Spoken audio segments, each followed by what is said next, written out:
الدم لازم يغسلوا الدم. الجملة دي ما كانتش مجرد شوية كلام اتقالوا في ساعة غضب، لأ، دي كانت صك، عقد قديم ومكتوب بحبر بالنار. والنهاردة جه الدور عليا عشان أكون أنا الألم اللي هيمضي النهاية. أنا دلوقتي واقف والقرية كلها محوطاني، عيونهم فيها لمعة غريبة، مزيج من رعب ملوش آخر ورغبة في إنهم يخلصوا من اللعنة دي حتى لو هيذبحوني. في ملامحهم شفت سنين من الخوف المستخبي، وإصرار مرعب إن الليلة دي لازم تكون الستار اللي بينزل على القصة، حتى لو تمنها كان موتي أنا ياسين الهواري، دكتور ياسين الهواري.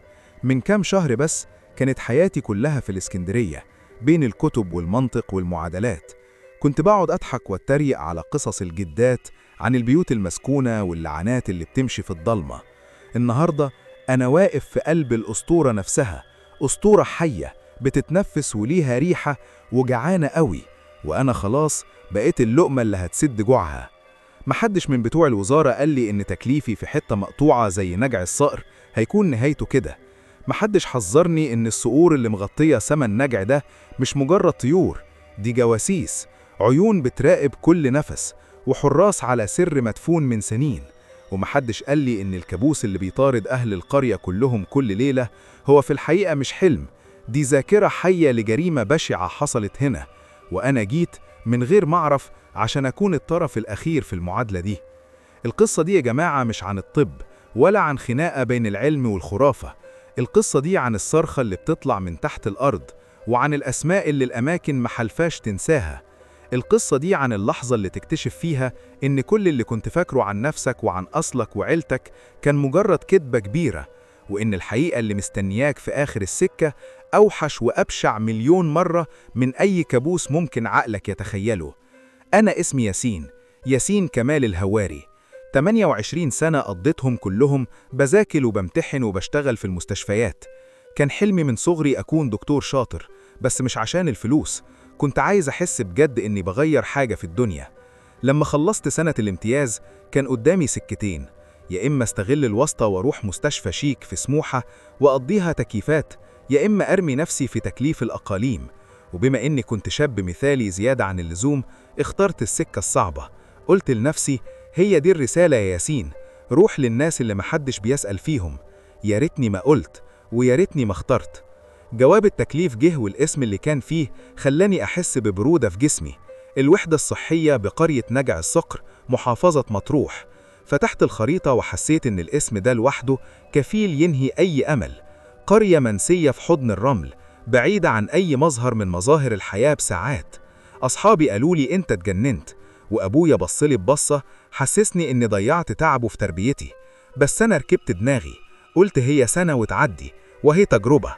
لميت شنطتي وحطيت كتب أكتر من الهدوم، وودعت الإسكندرية وأنا بحاول أقنع نفسي إني رايح مغامرة.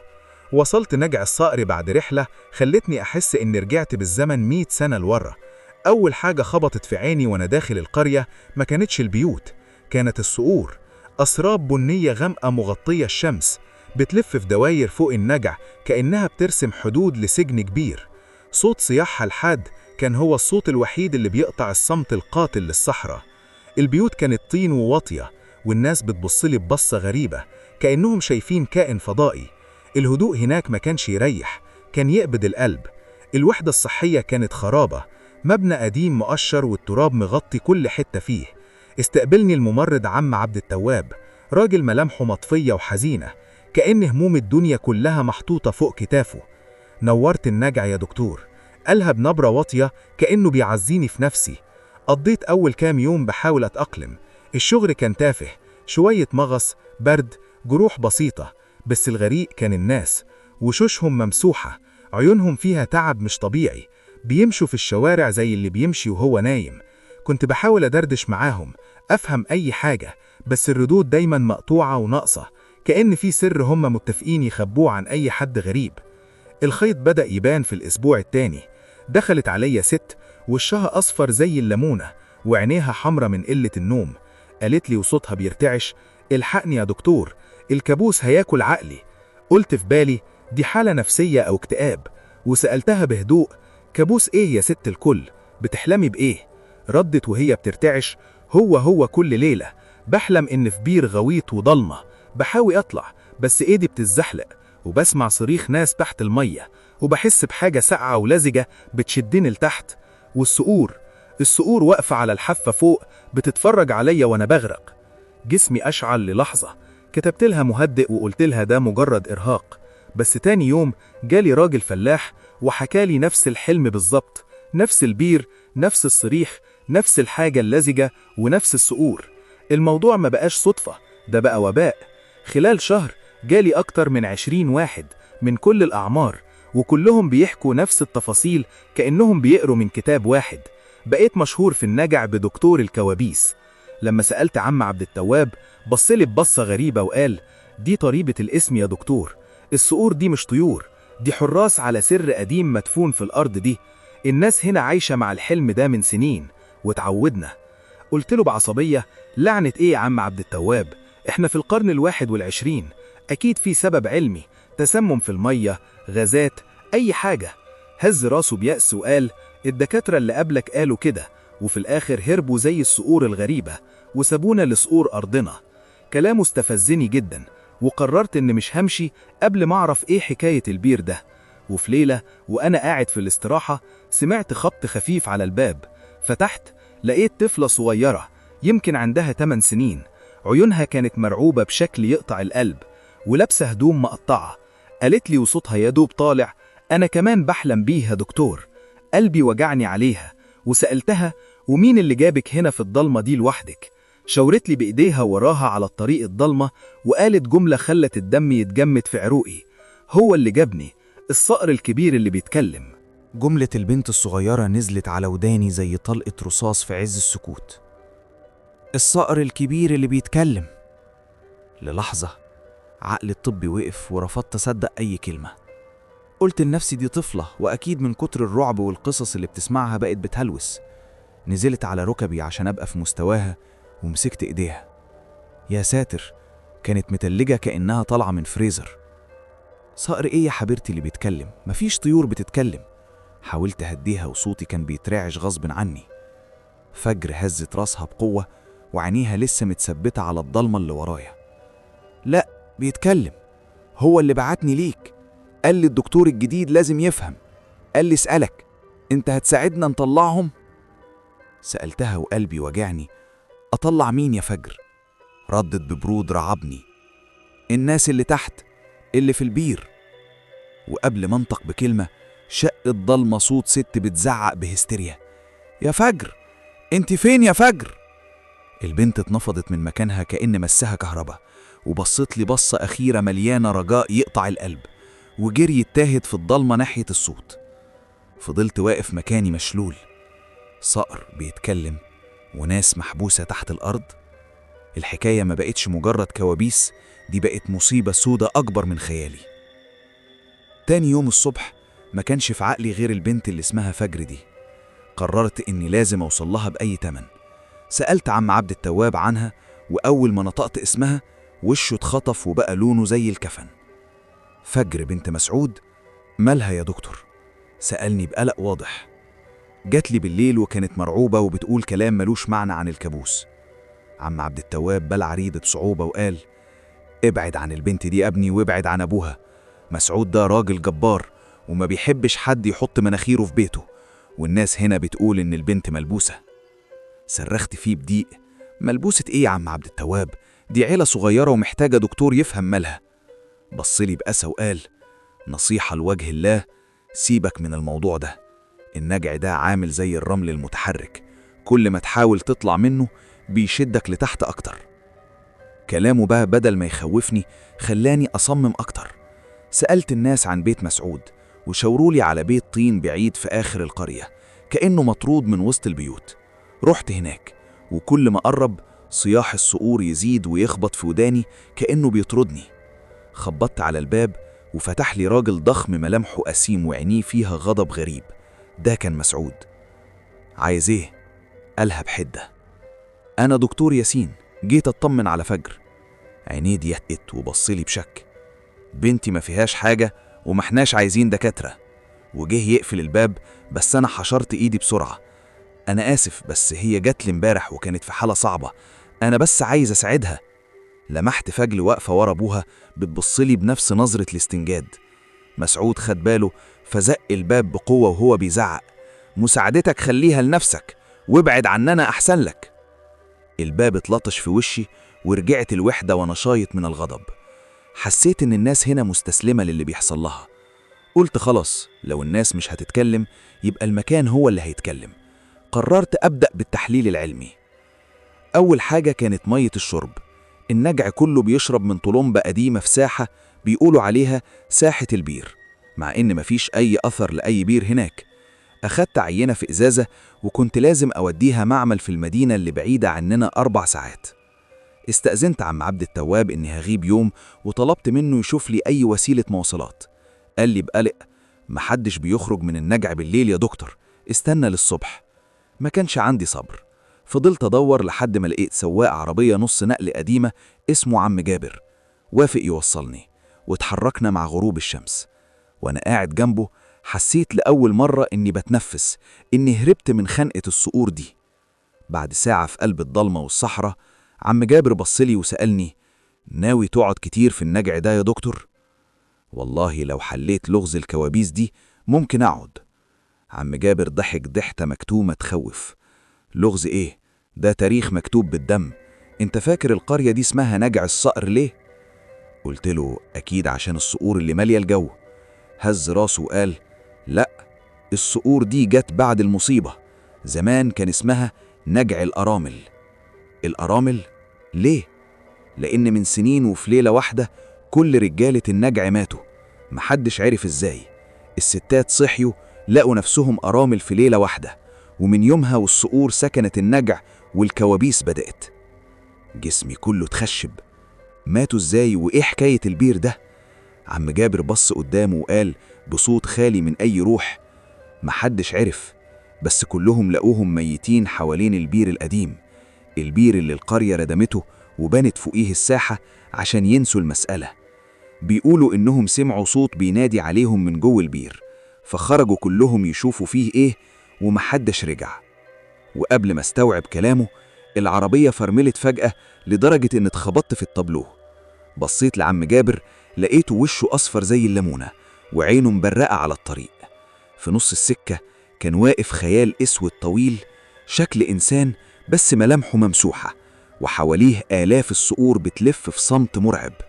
فجأة الخيال ده رفع إيده وشاور علينا، وفي نفس اللحظة سمعت صوت صياح انفجر في وداني، ومعاه همس بارد جاي من تحت الأرض بينادي اسمي: ياسين. الصوت ده شل حركتي. عم جابر كان بيقرأ قرآن بصوت بيترعش، والخيال فضل واقف ثواني وبعدين اختفى زي الدخان.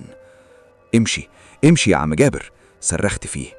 جابر داس بنزين وطار بالعربية كأنه بيهرب من عزرائيل.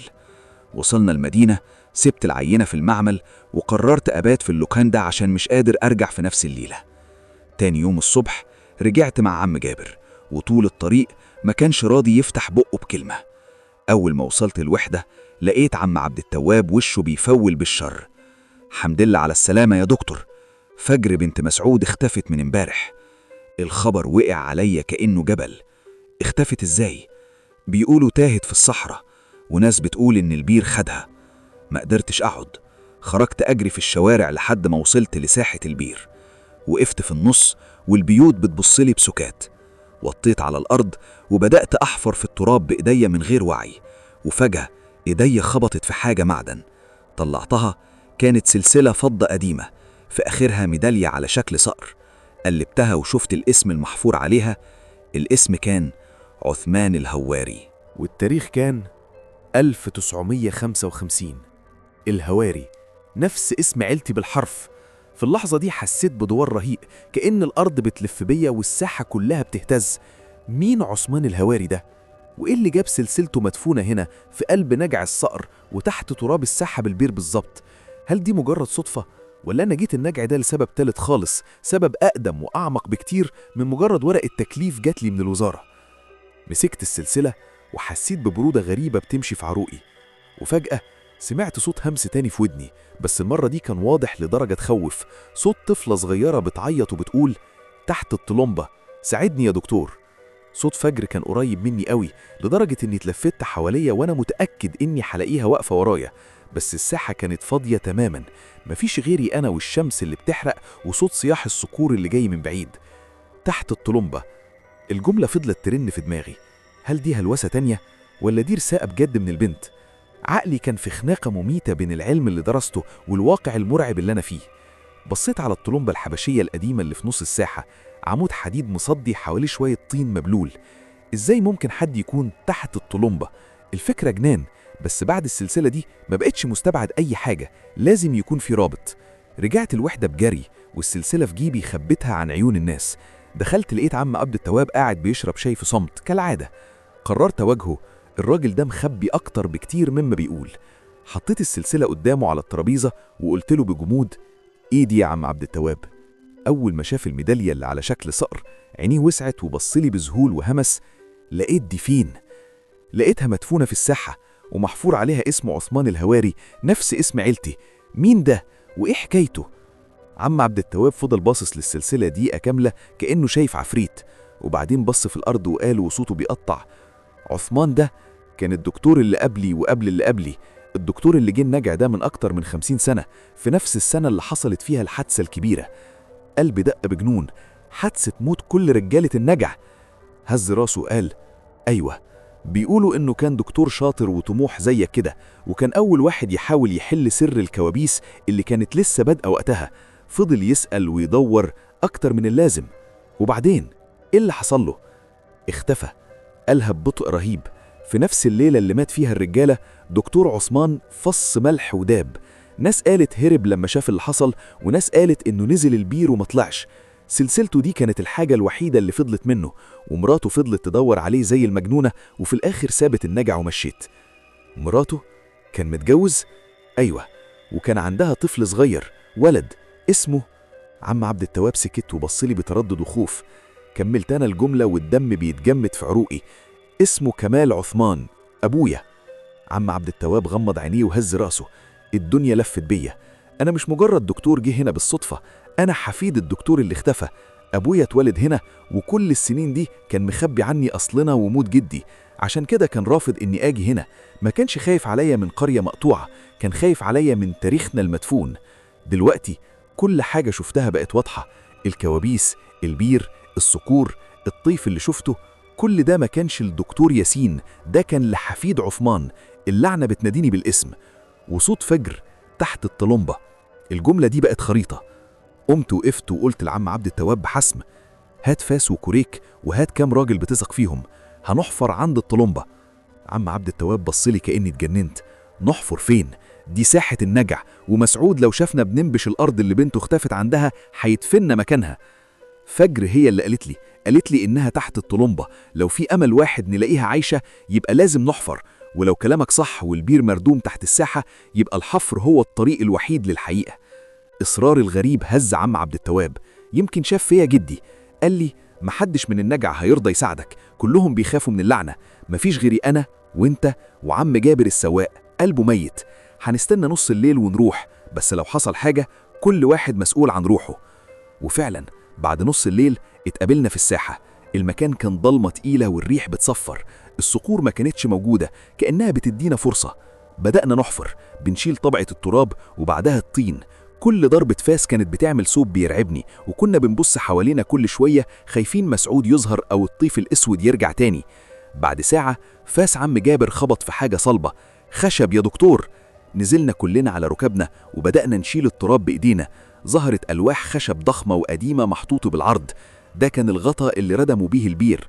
قلوبنا كانت بتدق زي الطبول، هل هنلاقي فجر ولا حاجة أبشع؟ خلعنا أول لوح بالعافية، ومع أول حركة طلعت ريحة ما تتوصفش، عفن، رطوبة وموت. ريحة خلتنا نرجع لورا وإحنا بنكح من القرف. لما الريحة خفت قربت بالكشاف ووجهت النور للفتحة. كان في فراغ أسود، ضلمة ما بتخلصش. فجر يا فجر، ناديت بصوت مهزوز، مفيش رد غير صدى صوتي. وجهت الكشاف تاني، وفي الأول ما شفتش غير طين وجذور شجر، بس فجأة شعاع النور وقع على حاجة بيضة صغيرة بتتحرك. ركزت قوي وحبست نفسي. كانت صوابع إيد طفلة صغيرة بتطلع من وسط الطين ببطء وبتشاور لفوق. الجزء الخامس، لحم ودم. منظر الصوابع وهي بتتحرك في الطين كان أوحش من أي كابوس.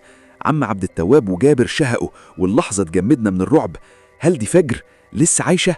فجر! صرخت باسمها وصوتي طايع مخموق. الصوابع اتحركت التاني كأنها بترد. زي المجانين رجعنا نحفر ونوسع الفتحة، بنشيل الخشب ونرميه، مش حاسين بتعب ولا جروح ايدينا. والريحة كانت بتزيد بس محدش اهتم. أخيرا الفتحة وسعت. بصينا لبعض، مين هينزل في الضلمة دي؟ قبل ما حد ينطق كنت أنا حسمت أمري. دي قضيتي وده تاريخي. ربطت حبل حوالين وسطي واديت الطرف التاني لعم عبد التواب وجابر. لو شديت مرتين اسحبوني فورا. مسكت الكشاف ونزلت بحذر. الهوا تحت كان بارد وتقيل وبيخنق. نزلت حوالي مترين ورجلي خبطت في أرض لزجة. وجهت الكشاف حواليا. المكان كان أضيق مما تخيلت. حفرة واسعة جدرانها طين وفيها جذور شجر نازلة زي المشانق. بصيت مكان ما شفت الإيد ولقيتها. لقيت فجر. كانت قاعدة في زاوية، جسمها كله متغطي طين ما عدا وشها وإيديها. عينيها كانت واسعة ومرعوبة وفيها بصيص أمل، وكانت بتتنفس بصعوبة. فجر، أنا دكتور ياسين، ما تخافيش هطلعك. جريت عليها، شلت الطين من على بقها ومناخيرها، كانت بترتعش. حاولت أوقفها بس رجليها كانت مغروزة في الطين اللزج. ما تخافيش يا حبيبتي، هنطلعك. بدأت أحفر حوالين رجليها بإيدي والطين كان بارد زي التلج. وأنا بحفر إيدي خبطت في حاجة صلبة. افتكرتها حجر، بس لما وسعت حواليها اكتشفت إنها مش حجر خالص، إنها كانت جمجمة إنسان. الدم هرب من وشي. وجهت الكشاف حواليا في الأرض اللي أنا واقف عليها. الأرض ما كانتش طين بس، دي كانت طبقة طين خفيفة، وتحتها طبقة تانية من العظم. هياكل عظمية فوق بعض، رجالة وستات وأطفال لابسين بقايا هدوم دابت من الزمن. ده مش بير، دي مقبرة جماعية. دول الناس اللي بيصرخوا في الكابوس، دول رجالة نجع الأرامل اللي احتفوا، ودول ناس تانية جم بعدهم. اللعنة ما كانتش كابوس، اللعنة كانت حقيقة. البير ده كان بيجوع وكل فترة بياخد قربان جديد، وفجر كانت هتكون القربان الأخير. في اللحظة دي سمعت صوت حركة من زاوية تانية في الحفرة، زاوية ضلمة الكشاف موصلهاش. صوت خربشة في الطين. وجهت الكشاف بسرعة وقلبي كان هيقف. اللي شفته خلاني أصرخ صرخة مكتومة. في آخر الحفرة كان في نفق صغير محفور في الحيط الطيني، ومن جوه النفق ده كانت طالعة حاجة ما تتوصفش. الجملة اللي نطقها الصقر خلت ركب تخبط في بعضها. الدم بالدم. الصوت ما كانش غريب عليا، كان في بحة أعرفها كويس، نبرة سمعتها قبل كده في تسجيلات قديمة لجدي عثمان كانت عند أبويا. فهمت الرسالة. البير ده أو الكيان اللي سكنه مش هيسيب فجر تطلع ببلاش، هو خدها فدية، وعشان ترجع لازم يكون في بديل.